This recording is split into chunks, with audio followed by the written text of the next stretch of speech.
another man that also told us about the beginning. His name was John. He said, that which was from the beginning, which our eyes have seen, we heard, our eyes saw, and he said we looked upon and our hands handled. No, in this case, he's trying to show you how the material world crystallized from the supernatural world. So first of all, it was in the beginning, then it came from the beginning, you heard it, you saw it, you now handled it. So what you are touching here is a crystallization of a reality that once upon a time was intangible. And so there is a technology and a protocol that governs how spiritual things crystallize, how they become tangible from intangible. All of that is secluded it. He just told us that we handled.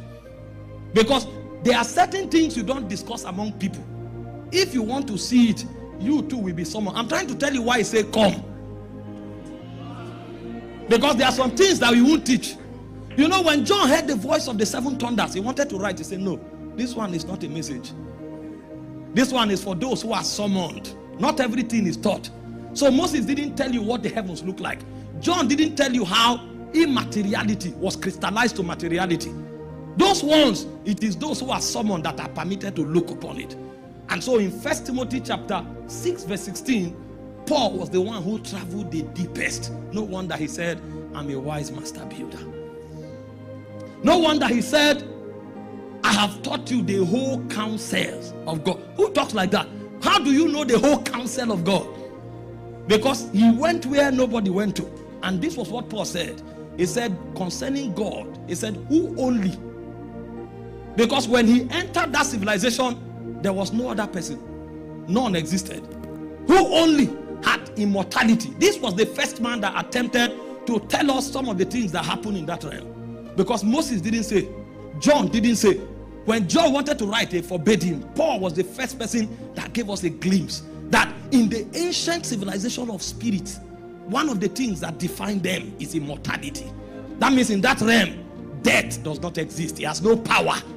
Because the energy that rules in that realm is too strong for death to be allowed participation. And he said here, there is immortality.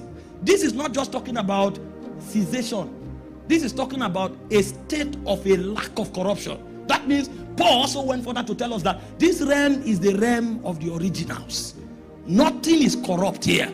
Everything you see here, that is how it will always be forever and ever.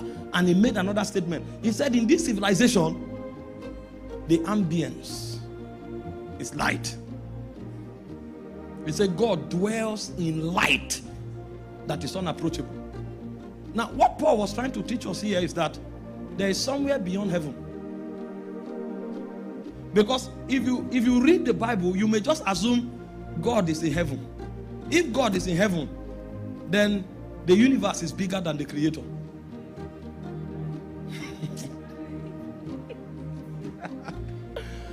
Yeah. You were the one that gave the topic.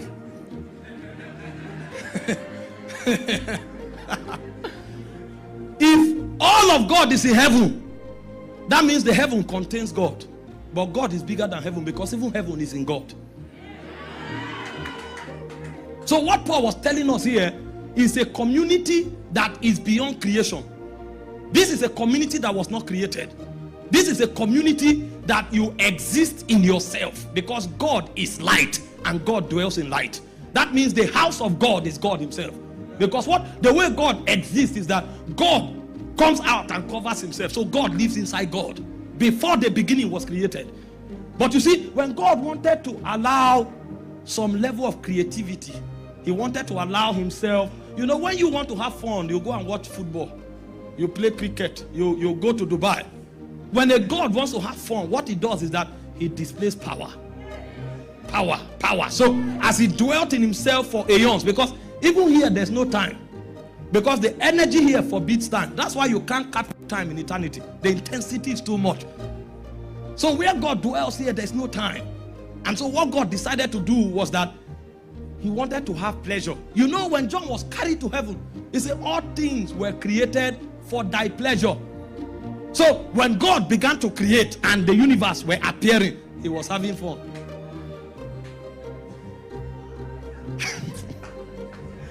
The being we worship is a strange being. If you know him, you will tremble. You will fear him. The kind of power that was in display when the stars were formed, when the moon appeared, when the waters were caught from the aeons of God, and when he told the visible realm to be separated from the invisible realm. All of those powers was called pleasure. What a way to have fun. That's why he's called God. He doesn't need introduction. That's why I say in the beginning, God. If there's anything that is before the beginning, he's the one I'm talking about. Because nothing was when he was. And when everything is over, only him will remain. This is the civilization they are inviting us to come and things. To come and see things that cannot be corrupt. So that the world we come into, we will present those sacred realities to this world and teach this world the ways of Zion. So when we are done, this civilization will become an offspring of the invincible civilization. And so when men begin to interact on this plane, they will be taught the ways of this spirit. Because the purpose of existence is your ability to reflect his reality.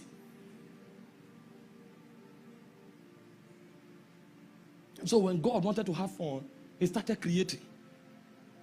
And when you know how the things he created, because of the majesty of his dwelling place, when he created, he didn't just create road. No, that was not the things he created first. Let me show you the things he created first. Because he's a king. And so he's interested in government. The greatest burden of a king is to extend his laws so that every citizen will live and reflect that law. That's how a king is glorified. We glorify England by dressing on suit.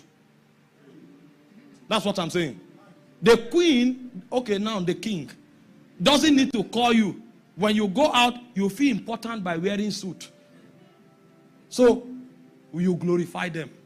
That means you are telling them, whatever it is I knew and was, is not important. You hide your own and present theirs. That's what it means. They call it colonization.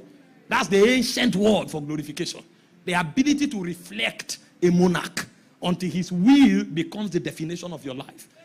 And so when God created, the first things that he was interested in is a spiritual strata that could reflect his authority from the highest realm to the lowest realm. So that wherever you are connected to his government. And his government begins to influence your existence. And so when Paul again was speaking, in Colossians chapter 1 verse 15, Paul said concerning the invincible God, he said when he created all things, he went further and began to give us the strata and the stratification